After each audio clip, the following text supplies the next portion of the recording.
अगला सवाल है गणेश प्रसाद जी का, नोएडा से हमारे साथ जुड़ रहे हैं। गणेश जी नमस्कार, बताइए क्या सवाल है। हाँ नमस्कार सर। सर मैंने मदरसन सुमी शेयर ले रखा है, 700 क्वांटिटी ले रखी है। हम्म। मेरा एवरेज प्राइस है 70.29। तो मैं इसको अभी होल्ड रखूं या इसको अभी मैं सेल कर दूं? 70 रुपये 29 पैसे। जी सर। इसको ठीक करिए, 71 29 नहीं, 70 29 है प्राइस। आप लोग जब अपना लिख के भेजा करिए ना, तो एग्जैक्ट लिख के भेजा करिए, वरना गलत हो जाता, फिर आपको सही जवाब नहीं मिल पाएगा। संवर्धन मदरसन में क्या करना चाहिए सरवेंद? देखिए, आई थिंक स्टॉक बहुत करेक्ट कर चुका ऊपर से, और अब एक साइडवेज कंसोलिडेशन करने की कोशिश कर रहा है। तो क्वार्टरली मंथली सेटअप तो थोड़े ठीक लगे मुझे, बट वही है कि थोड़ा सा मुझे लग रहा है कि इनिशियली अभी थोड़ा रेंज बाउंड रहेगा। अगर ट्रेड को इनको टाइम देना पड़ेगा। अगर ट्रेड को 3-6 महीने देते हैं तो डेफिनेटली मुझे लगता है कि ऊपर में एक बार 85-90 ये स्तर भी आएंगे, बट उसमें 1 से 3 महीना लगेगा, और बनस्पति स्टॉक 68 रुपीज़ के नीचे नहीं जाए तो 68.40 का स्टॉप लॉस, और तकरीबन 85-90 के टारगेट्स यहाँ पे। तो ये एक सिचुएशन यहाँ पे बनती हुई दिख रही है। सरवेंद्र, चूंकि कई सारे सेक्टर्स हैं जहाँ पे कुछ थोड़ी थोड़ी मजबूती का रुझान भी बन रहा है, उनमें से एक एफएमसीजी है। ऑटो में भी कहीं कहीं तेज़ी देखने को मिल रही है। एफएमसीजी में कोई स्टॉक आपको ठीक लगता है क्या यहाँ पे, जिस पे लोग ट्रेड ले सकें? देखिए नीरज जी, बात वही है कि अगर हमने जो लास्ट टाइम डिस्कस किया था कि आउट परफॉर्मेंस जो है ना, वो कहीं अब पनिश हो सकती है। तो नो डाउट ये डिफेंसिव प्लेयर्स है, और गिरते बाजार में थोड़ा चलते हैं तो बाउंस बैक ही खेल सकते हैं मेरे हिसाब से। बहुत ज़्यादा यहाँ पे भी मुझे नहीं लगता रुझान में 15 दिन से ज़्यादा ऊपर का दे पाऊंगा, अगर मैं एफएमसीजी में भी किसी में देखूँ तो। आई थिंक अगर वहाँ मुझे कुछ देखना है, पुल बैक के लिए खेलना है, तो एक 10 वर्किंग डेज के हिसाब से मुझे लगता है कि लीवर आपको एक पुल बैक दे सकता है 2650-2700 की तरफ। और अगर आप वो ट्रेड ले रहे हैं तो आप उसमें 2540 का स्टॉप लॉस भी स्पॉट पे लगा के रखेंगे। बट प्योरली पुल बैक का ट्रेड है, यहाँ पे रुझान कोई बहुत ज़्यादा बुलिश नहीं है।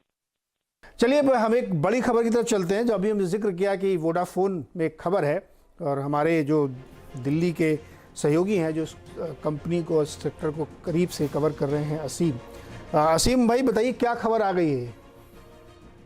देखिए, वोडाफोन आइडिया में सरकार ने कहा था कि इक्विटी खरीदेगी, और इस डिसीजन को भी 1 साल हो चुका है, लेकिन अभी तक सरकार ने इक्विटी नहीं खरीदी है।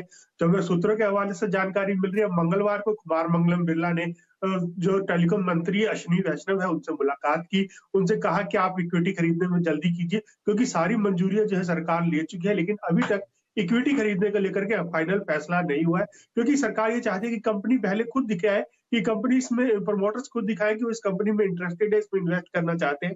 जब कैबिनेट ने ये फैसला लिया था, तब प्रमोटर ने सरकार को एश्योर किया था कि सरकार का प्रमोटर्स इस कंपनी में करीब 10,000 करोड़ रुपए का निवेश करेंगे, लेकिन अभी तक वो निवेश करने को नहीं, देखने को नहीं मिला। तो ऐसे में सरकार ने अभी इक्विटी खरीदने की जो सारी योजनाएं हैं उसको ठंडे बस्ते में डाल दिया।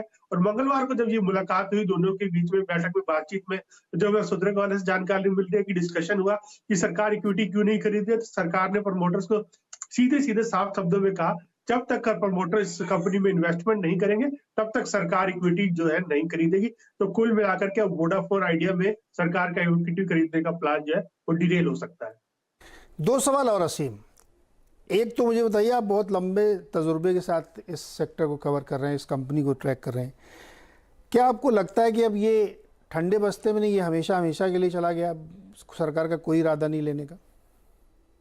देखिए, जब मंगलवार को बैठक हुई तो उसमें प्रमोटर्स नॉन कमिटल थे, यानी कि उन्होंने कोई भी आश्वासन सरकार को नहीं दिया कि वो प्रमोटर्स जो है कंपनी में इक्विटी डालेंगे। खासतौर पे कि कुमार मंगलम बिरला पहले ही कह चुके हैं कि there is no use of putting good money after the bad money. तो उसके बाद लगता नहीं है कि प्रमोटर्स इस कंपनी में ज्यादा इक्विटी इंक्लूजन करने की तैयारी कर रहे हैं। कंपनी पिछले 2 साल से इन्वेस्टर ढूंढने की कोशिश कर रही है, लेकिन कंपनी को अभी तक इन्वेस्टर जो है नहीं मिला है।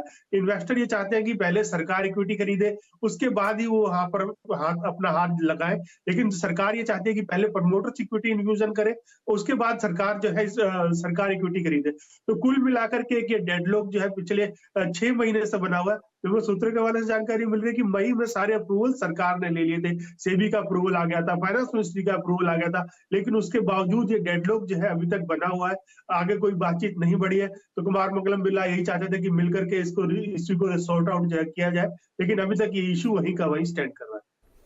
यानी डेडलॉक बना हुआ है, प्रमोटर डालना नहीं चाहते, सरकार करिए आप पहले आप का खेल चल रहा है। और एक सवाल और कोशिश करिएगा जवाब देने की, और मैं हमारे जो रिसर्च एनालिस्ट हैं सुमित और यतिन से रिक्वेस्ट करूंगा कि वो निकालें कितना डेट है और उसकी क्या स्थिति है।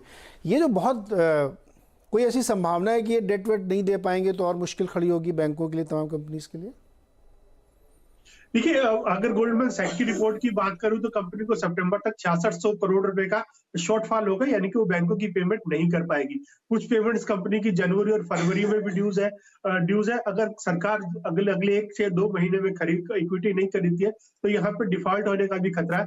तो वही कुल मिलाकर के डिस्कशन इसी बात पर है कि सरकार जल्द से जल्द इसके अंदर इक्विटी खरीदे, लेकिन सरकार की तरफ से अभी तक कोई कमिटमेंट देखने को नहीं मिला या कोई मूवमेंट नहीं देखने को मिली है, ना ही प्रमोटर्स की तरफ से कोई कमिटमेंट देखने को मिला। तो कुल मिलाकर के डेडलॉक जहां से शुरू हुआ था वहीं का वहीं बना हुआ है। अब देखना होगा कि कंपनी किस तरह के आगे स्टेप्स जो उठाती है, क्योंकि 2 साल से कंपनी लगातार कोशिश कर रही है, लगातार उनके सीईओ बोल रहे हैं कि हाँ हम इन्वेस्टमेंट लेकर के आएंगे, इन्वेस्टमेंट आ रही है, लेकिन 2 साल से कोई भी प्रोग्रेस देखने को नहीं मिला। तो आगे चल करके थोड़ी सी मुश्किलें कंपनी के लिए बढ़ सकती है।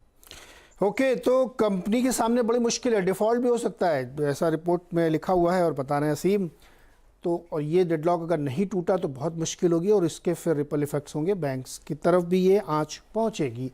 तो कुल मिला के खबर ये है कि वोडा आइडिया में सरकार इक्विटी खरीदने रही, ठंडे बस्ते में है, प्रमोटर पैसे डाल नहीं रहे हैं, आगे डिफ़ॉल्ट होने के खतरे हैं, ये सिचुएशन बनती हुई दिख रही है। असीम बहुत शुक्रिया, और आप इसको और ट्रैक करते रहिए कि कितना डेट इसमें है। जैसे यतिन ने मुझे लग रहा है एक खबर मुझे भेजी है, total gross debt excluding lease liabilities and including interest, मतलब जो ग्रॉस डेट उसको अगर हम छोड़ दें तो 30 तारीख तक इनका जो है तकरीबन 1366 बिलियन रुपीज़ है। लाखों में बन रहा है, लाखों में।